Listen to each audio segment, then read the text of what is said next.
only had 10 or 11,000 miles on it, but it still was a 3-year-old car. Automobiles and trucks are now appreciating assets in many cases. It's crazy. But, and I'm telling you these things because I want you to be able to explain it to the customer. You know, I bullet pointed these because the better you can explain to a customer the why things are the way they are, the more credibility you'll have. And the more credibility you have, the more vehicles you will help people buy. Now, I said help people buy as opposed to sell. What do you do for a living?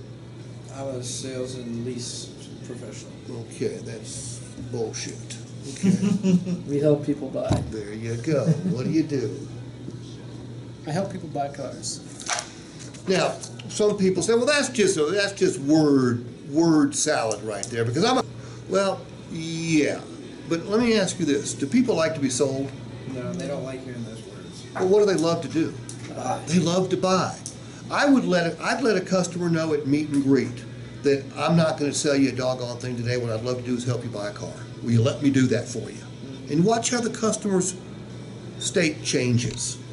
They won't be near the wall will start to come down.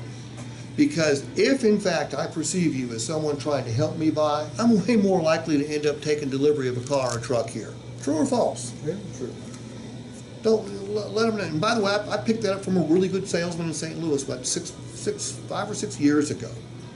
He said, Steve, I tell people right off the bat that, you know, first of all, I say, have you done some research? Great, if you've done some research, you don't need anybody to sell you a doggone thing. I used to sell cars here. I quit doing it 2 years ago. And the reason I quit doing it is because I've discovered when I help people buy cars, they had a better time, and so did I, and the whole process went a whole lot quicker. And you know what? That's probably all true. He's a 30-car-a-month guy, so he's doing something right. So help people buy cars, but in order to do that, you need to educate them. More so now than really in the last 5 or 10 years, because things are so crazy. All right.